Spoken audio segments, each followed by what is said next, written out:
So, welcome back, and as ever, I do hope you and your family are keeping well. So what we're going to look at in this fourth lesson on waves is we're going to look at two other properties of waves. We're going to look at diffraction and polarisation. So let's have a look at diffraction. This is a really interesting property of waves and one that you may not be familiar with. This is what happens when we take waves and we pass them through a gap or past an object. Okay, and what's going to become apparent is that the size of the gap and the size of the object is important, and that will affect what diffraction effects we see. So, diffraction, waves passing through a gap. So, this is about waves passing through a gap. But I also said it could be or round an obstacle.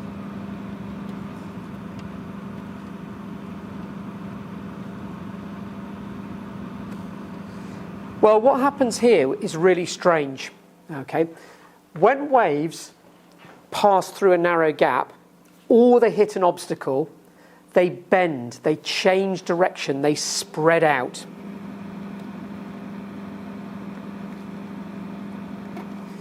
Now, this is probably something you're not immediately familiar with, but let me just give you a little bit of background to this. Okay, I can talk to you at the moment, and I can put my hands in front of my mouth, and you can still hear what I'm saying. Okay, that's not a good example because I'm wearing a radio microphone. But if I was in class, I could turn around and still talk, or I could face you and open a book here, and you'd still hear me. The sound waves are actually hitting that obstacle and bending around it.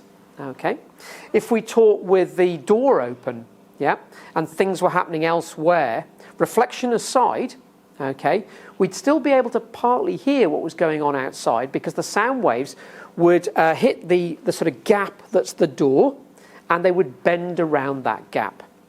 Now you might say, yeah, okay, but you've said this happens with waves. What about light waves? If I do that, you can't see my face. If I put something on my projector, okay, I block things out. Well, in fact, this obstacle here, my pen, is actually causing diffraction. Okay, the light is bending around it ever so slightly, but you can't really see round corners without a mirror. Okay, and you can't see round the back of this pen because the diffraction effects are very, very small indeed. And I'm hinting at what affects that. Sound waves have quite long wavelengths, shall we say up to a metre. Okay, so they can bend through door frames and they can easily bend round a gap that's a few centimetres wide. However, light waves have a very, very, very, very small wavelength, and they can't bend around large objects or through large gaps. But what you'll see soon is if we start to make the object about the size of the wavelength, if we start to make the gap about the size of the wavelength, then we will see diffraction effects. And I'll just tell you just how odd that is. If you think about it for light, if light can't bend around corners with a wide gap, if we block it off, in other words, make the gap narrower and narrower and narrower and narrower, as we get down to an incredibly narrow gap, the light will then happily go through the gap, but it will bend, it will change direction. And you'll see in a minute, it's really important that that diffraction, that changing of direction going through a narrow gap, smudges out what we see. Okay, it means that the image of what we're looking at gets heavily distorted. In other words, we can't see clearly what is on the other side of that gap. So what I mentioned there is that this process of diffraction, which is going to happen in every situation that we use waves, because waves are either going to hit an object or, in the case of me speaking, come through a gap, something like my mouth. Okay, and diffraction properties of the wavefront spreading out limit what you can see.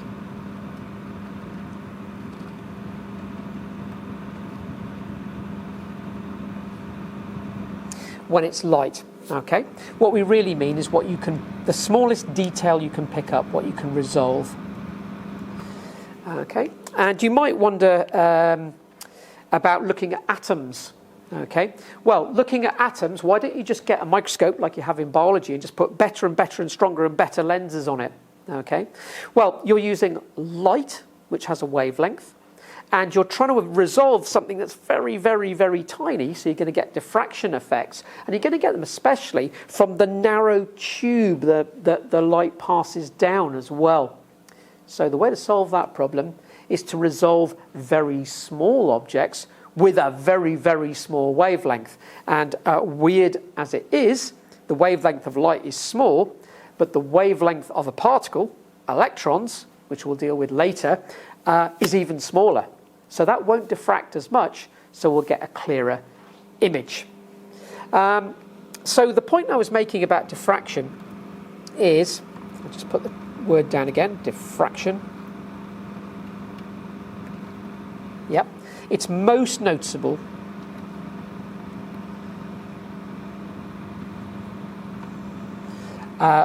when, and I hope you can remember, yep, the wavelength of the waves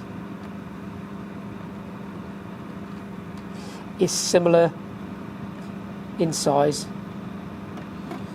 to the gap that you're passing them through or the obstacle.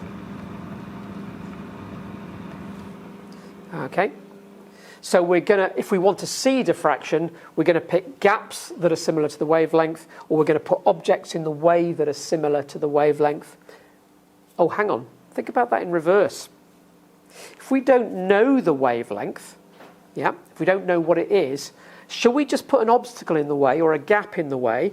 And when we begin to see diffraction effects, then we know that the wavelength must be similar to the size of the obstacle or the size of the gap. And that's a very clever technique. So, a couple of other things to point out about diffraction. The wave, I always talk about light, but the wave is staying in the same medium. So the wavelength, the velocity, and the frequency. And remember, this velocity here might be the speed of light. C for electromagnetic waves stays the same. So it doesn't change. And I was just pointing out earlier on that if you want to see diffraction effects with something like sound, okay, the wavelength of sound varies considerably, but is around 1 meter, okay, sort of order of magnitude, versus light. Okay, you're not going to see diffraction effects for light very easily, but we will do in the laboratory because the wavelength of light is very, very small. So a typical wavelength of light, there are loads of electromagnetic waves, of course, with different wavelengths, and radio waves will show diffraction effects around mountains because they've got kilometre wavelengths. But if you're looking at visible light, you're going to have to make your obstacles or your gaps or holes or slits, we often call them, okay, like the bars in a fence. You're going to have to make them very small, maybe 500 times 10 to the minus 9 meters. So that's an approximate wavelength, a sort of middling wavelength of light, 500 nanometers.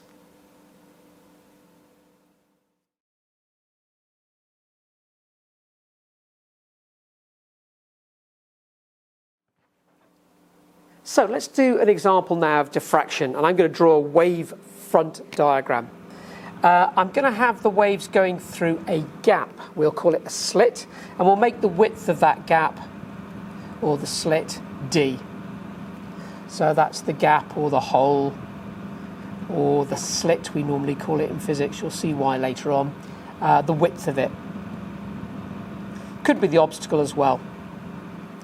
So what I'm going to do first is I'm going to draw a hole where d is much greater than the wavelength.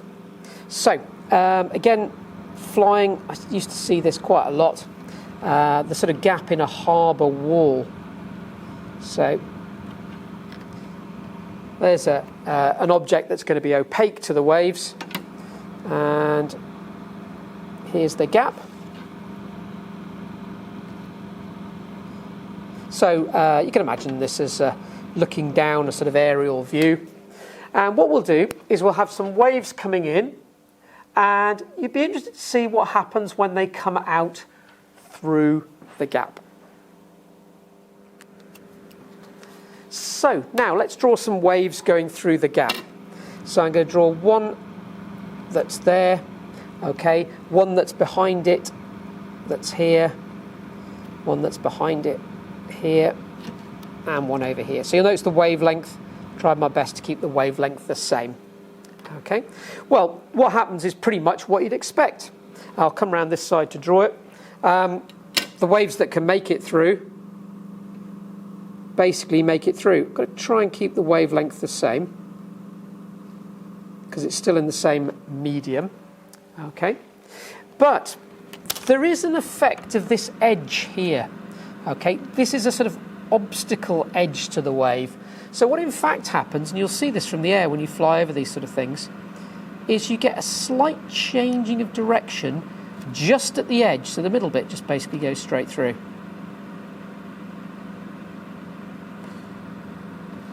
Okay, should have kept the wavelength there. The wavelength remains exactly the same. But what you'll notice is that most of the wave that goes into the gap goes straight on. Okay, heads off that way, and these are plane waves. But a small amount actually changes direction and spreads out. Now this is not refraction because we're not going into a different medium, okay? But we do have the wave front spreading out slightly through the gap. Now the gap is much bigger than the wavelength, it's about 3 times the wavelength, so there's a little bit of spreading at the edges, but basically most of the plane waves come straight through and they remain as a plane wavefront. But what we'll do now is we'll go for a narrower gap where we make the gap approximately equal to the wavelength. So now let's make the slit width, D, approximately equal to the wavelength of the incident waves, whatever waves these are. A lot of teachers think about these as water waves hitting a gap. And you can show this in a ripple tank by making a little gap like that and then producing, with a ruler, bouncing up and down, producing plane waves. So I'm going to draw my second diagram where I narrow down the obstacle. So there's one bit, and here's the other bit. And I'm making the gap width here, the slit width, approximately equal to the wavelength of the incident waves. Now what happens here is really weird and perhaps not what you'd expect. So let's keep this wavelength about. So, you can see that this wavelength here is about the width of the gap. So here are the waves coming in. Where I'm drawing at the moment, really interesting things happen that we won't discuss in detail at the moment. But obviously some of this is going to reflect back, and it's going to get a bit interesting because the waves coming in are going to add up mathematically with the waves coming back towards them. But that's another story for another day. Okay. Now what's really strange here is that the waves bend around this corner, sort of begin to straighten out, and then bend around the bottom corner. Can you sort of see what's happened here? Now again, I'm being really careful to try and draw the wavelength the same. So what happens here is really strange. We go from having a plane wavefront. Let's put the arrow there. Okay. Now, if I was to cover that up, you would think that at this point, right in the middle of the gap, I've got something dipping up and down. It turns the wavefront that's coming in from a plane wavefront to a circular one. And so the wave spreads out considerably, going that way and going that way. And that is an example of a really large amount of diffraction, okay, where the width of the obstacle, or in this case the gap, is basically equal to the incident wavelength of the waves coming in.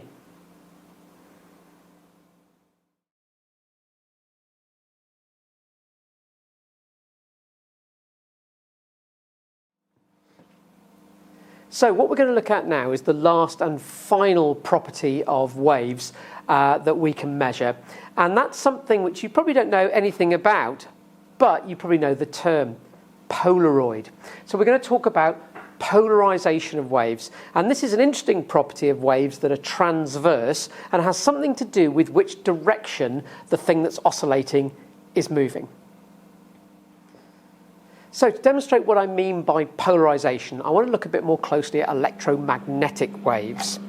So we'll be looking at the electromagnetic spectrum in detail a little bit later on. So electromagnetic waves.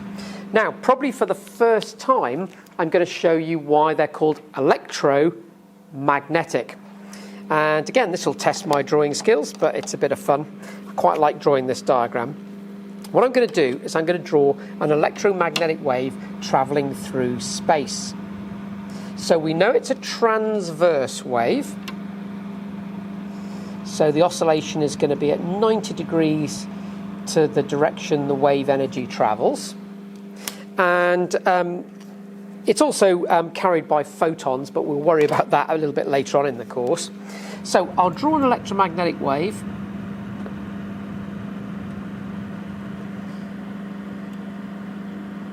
Here we go.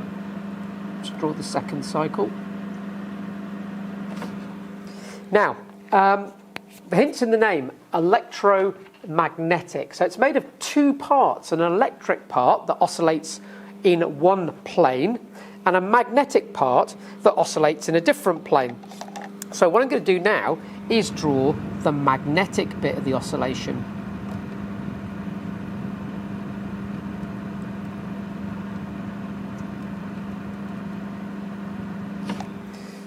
Okay, now I haven't made too bad a job of that. Maybe they should have been touching there. But what I'm trying to show you is that in an electromagnetic wave, we've got two oscillations at 90 degrees to each other. So we've got the x-axis here, the y-axis there, and I'll just put on the z-axis so you can sort of see what I mean by that. So that's sort of there. Okay. And you take a while sort of squinting away at this, but I hope you can begin to see that what we've got here is something that's oscillating in the vertical plane. I'll just draw that bit there. Okay. And something that's oscillating in the horizontal plane.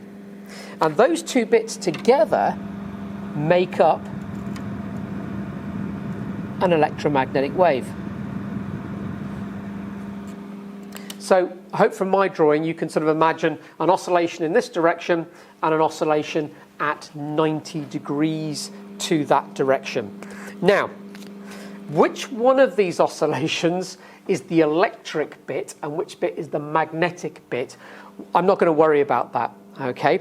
I'm just going to say that in an electromagnetic wave, or if you can imagine that as a single photon, okay, there are at the same time two oscillations, okay, that are in phase with each other, and one oscillation is in the vertical direction and one oscillation's in the horizontal direction. But where it gets interesting is when we look at it from this end. So do you remember we talked about the observer being drawn in physics like this? Now, I'm not suggesting it's a human eye that's looking at this, okay? what I mean is, what would this appear like if you were looking down the direction the wave's coming from? Okay. And if you were to look that way, what you would notice is the blue line that I've drawn would get bigger and smaller and bigger and smaller. In other words, it'd be oscillating in the vertical direction. And the green line I've drawn would be oscillating in the horizontal direction. And that is the key to what polarization is.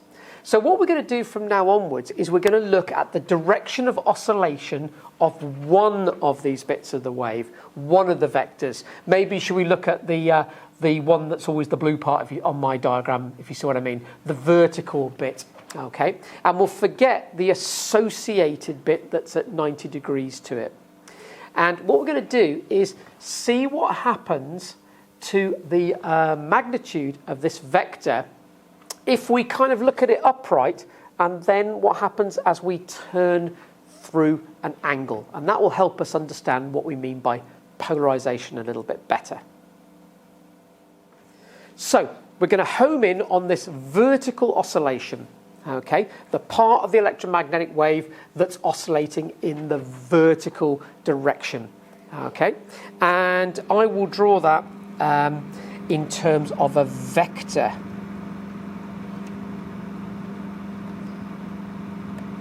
So you know that the oscillator will be moving up and down, and at sometimes it will be at the highest point at A, the amplitude, and then it'll get less and less and less, and then it'll go negative and then back again. So what's causing this blue bit to clear off this way? If it's electromagnetic, of course, this energy will be moving this way at c, the speed of light. Okay, this oscillator going up and down, okay, as time ticks away, has a different height. But what I wanted to look at is what would happen if we looked at that vector at different angles from this end. So I'll draw it like this. Here's a circle, and in the middle of the circle I'm going to draw this vector here. There it is. Okay. Now, that's as if we're looking down this way. Okay. But, and this might be quite tricky, how much of this vertical oscillation is acting horizontally? Well, I hope you're happy from vectors. Absolutely none of it is oscillating in the the vertical one is oscillating in the horizontal plane. But what if we look through at this wave at an angle that's not 90 degrees? So instead, let's look through a slightly smaller angle. So here's the horizontal. And let's have a look at what it would be like at this angle. Okay, now I need to be careful to draw the angle on. It's this angle here, theta. Okay, so we're seeing how much of this, we would get at an angle theta, how much vertical component is left.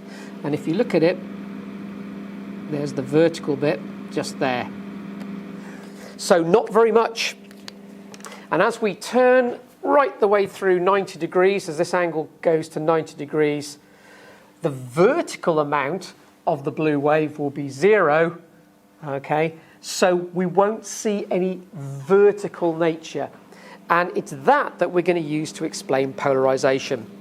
So when the angle is upright, as it were, 0, we get the full amplitude of the wave.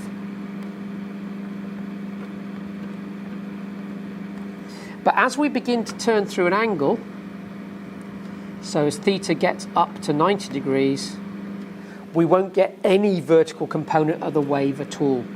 There will be 0. I'm using the word amplitude. I need to really talk about intensity and things at a later stage to be more correct. So I'm just going to put that in inverted commas because it's not quite the correct term for electromagnetic waves. So you might have found that a little bit tricky. I don't know what my explanation was like, but what I'm going to do now is actually draw pictures of the wave oscillating up and down. And I think when you see those, you'll get a better understanding of what's going on.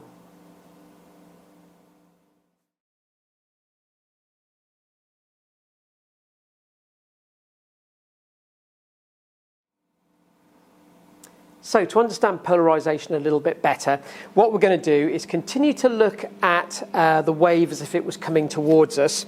And if you remember, a wave that's oscillating in the vertical plane coming towards us like that, what we will see is things oscillating up and down. So what we're going to draw is this sort of model. Something oscillating up and down in the vertical plane. So you could imagine that that's the wiggly wave coming towards you. In other words, you see a bit of it going up and down. Now, it's not going from side to side at all, and it doesn't appear to be going diagonally. So this is a particular type of polarisation. This wave is oscillating in the vertical direction, so we can call this vertically polarised. Okay. Now, because it's oscillating only in one plane, in the vertical plane, it has another name. We can call this plane polarised. And if it was light, it would be plane polarised light. But, and I'm sort of teaching this a bit back to front, I feel, that's not how light comes to us from a light bulb. What happens is a photon comes off a light bulb, and then another one comes off oscillating in sort of this direction, and another one comes off oscillating in that direction, and there's no connection between those photons. Okay, there's no constant phase connection between them. They just come out sort of random relationships between each other because they're coming from different atoms in the tungsten filament. So there's no constant phase relationship. They're not coherent. But also, they're not plane polarised. In other words, they don't all come out oscillating in this direction. Some of them come out at different angles. So if you look at one of them coming towards you and record that it's vertically polarised, the next one might come at you sort of this way, sort of sideways at an angle, as it were. And the more you watch, the more you notice they sort of oscillate individually. Each one oscillates in one direction. But as you watch them coming towards you, one, if I draw it like this, one might come to you like that. The next one might actually come oscillating like this. Okay, so I'll draw that. Then another one this way. Then maybe another one oscillating this way. In other words, each photon or each wave doesn't relate to any of the other waves in terms of the plane that it was oscillating along. So there's no preferred direction to oscillate in this diagram. So this one, we could say it's randomly polarised, but to be honest with you, there just isn't any overall pattern in this. There's just a random collection of directions. So this is described as being unpolarised.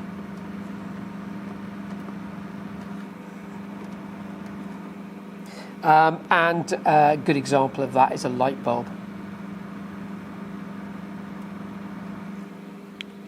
Okay, now, if I was going to start teaching this lesson again, I might have started with that diagram. I might have said, look, when we get light coming to us from a light like the one I'm using at the moment to teach with, one photon comes to you like that, then another one like this, then another one like that. There's no connection between them. They're all in completely random directions of oscillation. Okay, so the light is unpolarized. But, okay, what would happen if I could somehow block out all the ones that are going at funny directions, especially this horizontal one, and just let through the one that's oscillating vertically?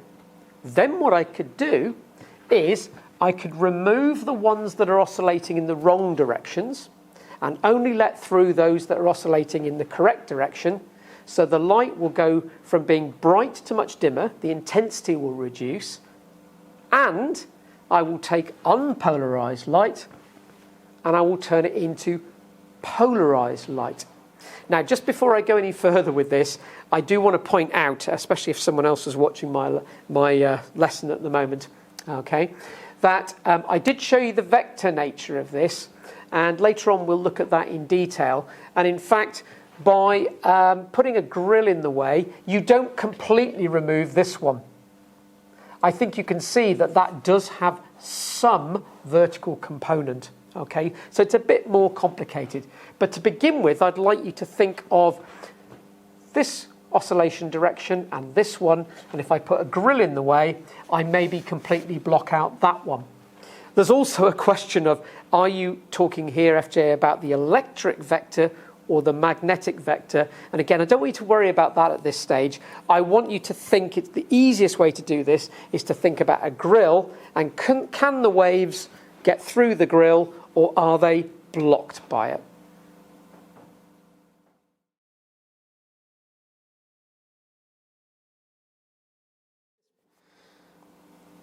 So we're going to end this brief introduction on polarisation. This is not the full physics you need to know on polarisation, just an introduction to this wave property. We're going to look at why you might need Polaroid sunglasses. And it's a really nice bit of physics. It's how light can be polarised by reflecting off a surface. So what you have to imagine is something, it works really well in my classroom with the shiny floor and the shiny tables, but I'm thinking more in terms of a lake that's very, very flat, very smooth. So here's the surface of the lake. Just draw the water. There we go. And I'd like you to, that's the surface of the water, and I'd like you to imagine some sunlight incident on this surface. So it's going to come and hit the surface, and you will get partial reflection, and it will come up this way. So let's draw the direction that the light goes. So it's going to hit the surface here. So there's the light coming in. And it's going to reflect off. Should get all my angles right and everything. There it goes, coming off the surface. And what we'll do is we'll see that reflection. So again, we'll put the eye here again. Okay, so here you are looking.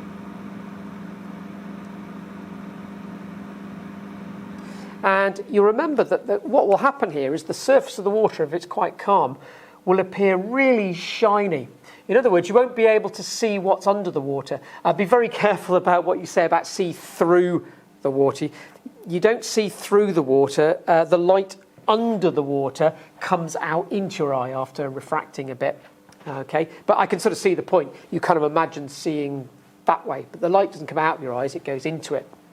Now, light from the sun, I will simplify, I forget about the effects of the atmosphere and things like that. Basically, different atoms in the sun give out their photons, and those photons will come to us in a totally random direction.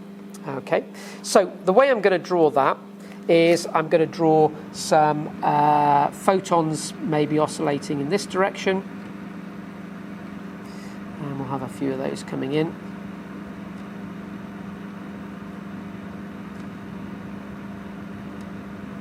There we go.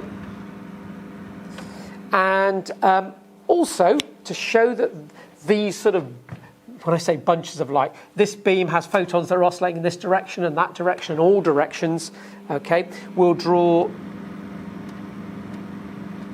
this to represent that the light is unpolarized. So when I see a diagram like that, I kind of go, okay, the sort of, I'm not thinking vertical and horizontal here. What I'm thinking is that the vector of oscillation is in all sorts of directions. And that's incident on the shiny surface. Now, here's the clever bit, okay? I'm not going to explain this in terms of correct physics. I'm just going to give you a way to work out what happens.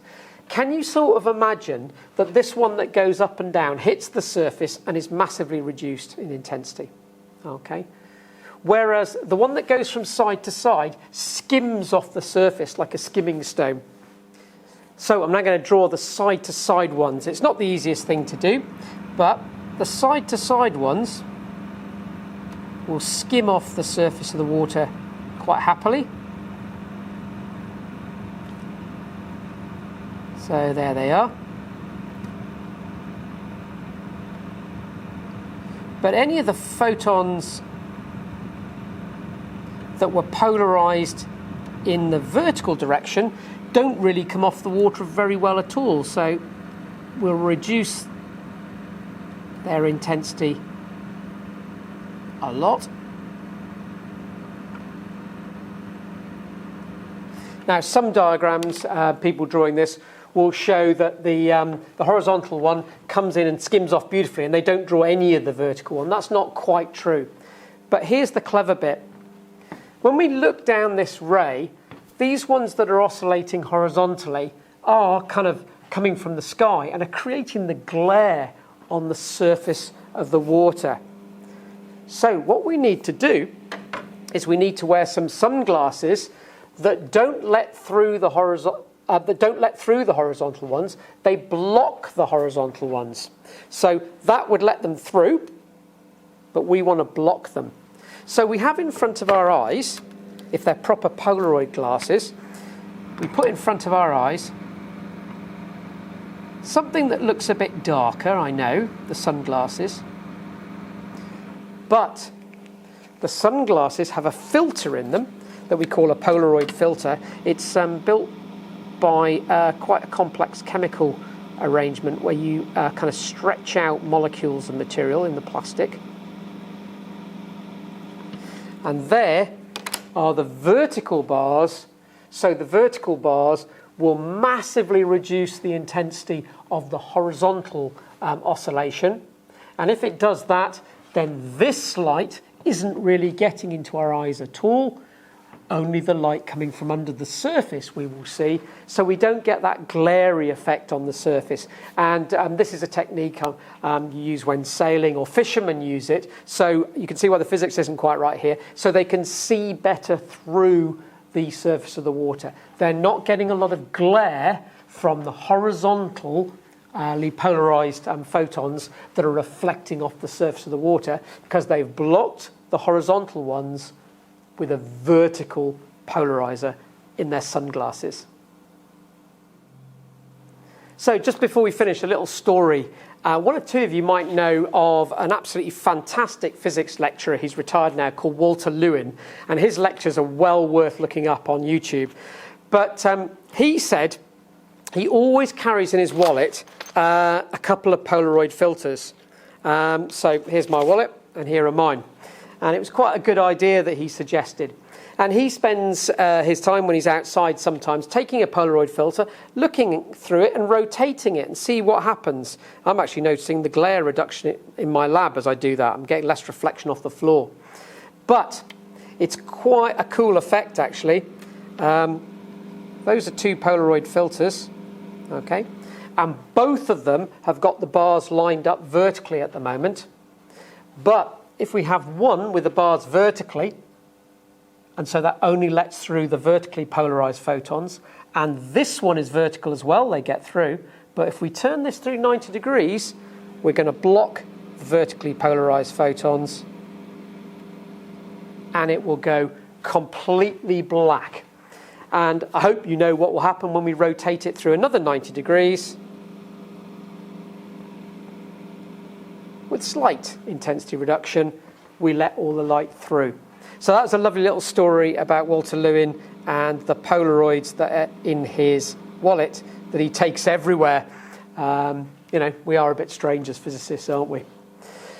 So I made a YouTube video about this sort of thing a while ago, and I made a video about why pilots shouldn't really wear Polaroid sunglasses. It's to do with the instrumentation in their aeroplanes. So I'm going to put a link up above now to that video. So please do watch that one. I think you'll find it quite interesting, because I'll do some real examples of how Polaroids work and why a pilot perhaps shouldn't wear Polaroid sunglasses in the cockpit. So I do hope you found that lesson useful, and you now have a good understanding of two more properties of waves, diffraction and polarisation. The idea of those lessons was to give you a bit of an introduction. We haven't done any maths, calculations, etc. that will come later. I'll be making those videos soon, so I hope to see you next time.